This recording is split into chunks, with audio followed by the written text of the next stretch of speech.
Income স্কুলে স্বাগতম। এই ফ্রিজের নর্মালে পানি পড়ে, এটারই আমরা এখানে কাজ করব। পানি পড়ে কি কি সমস্যা হতে পারে এই বিষয়ে ভিডিওর লাস্টে আলোচনা করব।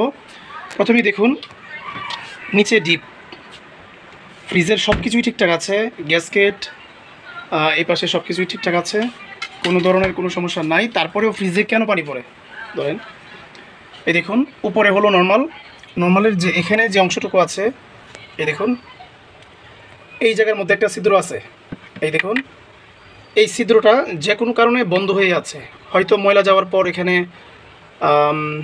স্যাঁতস্যাঁতে অবস্থায় হয়ে রাস্তা বন্ধ আছে, অথবা যে কোনো কিছু বা ছোটো কোনো পণ্য এটার ভিতরে চলে যেতে পারে।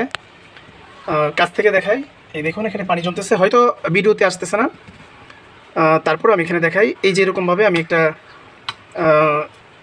তার নিলাম, এটা দিয়ে এরকমভাবে আমি ভিতরে দেওয়ার চেষ্টা করব।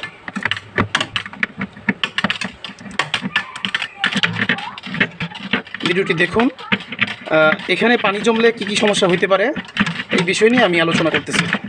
এই দেখুন একদম ক্লিয়ার হয়ে গেছে। এখানে যে পানিগুলি আছে, এই পানিগুলি এই ছিদ্রের মাধ্যমে পিছনে কম্প্রেসরের উপরে যে ট্রে আছে, ওই ট্রের উপরে চলে যাবে।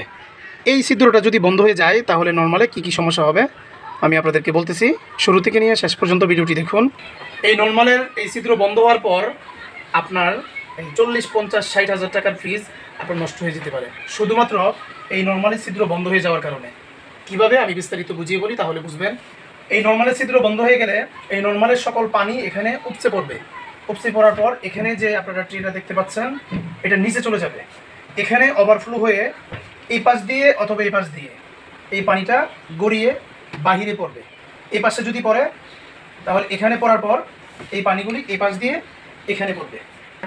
আর যদি এই পাশে হয়, এই পাশ দিয়ে যদি পানি পড়ে তাহলে এখানে পানি পড়বে। এখানে পানি পড়ার পর এদিক দিয়ে নিচের যে ক্লাম আছে পানি পড়বে, এবং পানি পড়তে পড়তে এই দিক দিয়ে জং সৃষ্টি হয়ে আপনার ফ্রিজের বডি নষ্ট হয়ে যাবে। আর বডি নষ্ট হওয়ার পর ডালা ফাঁকা হয়ে যাবে। অনেক সময় এখানে যে লম্বা যে শীটটুকু দেখতে পাচ্ছেন লোহার, এটুকু জং পড়ে যায়। এরকমভাবে আপনার শখের ফ্রিজটা নষ্ট হয়ে যেতে পারে, শুধুমাত্র এই নর্মালি ছিদ্র বন্ধ হওয়ার কারণে। আশা করি এই বিষয়টা আপনারা চিন্তায় রাখবেন। যাদের ফ্রিজের নর্মালের সমস্যা হয় তারা প্রথমেই আমি যেভাবে দেখাইলাম এই কাজটুকু আপনারা করার চেষ্টা করবেন। অনেক কারণেই নর্মালে পানি আসে, তার মধ্যে একটা কারণ আমি আপনাদেরকে দেখানোর চেষ্টা করছি।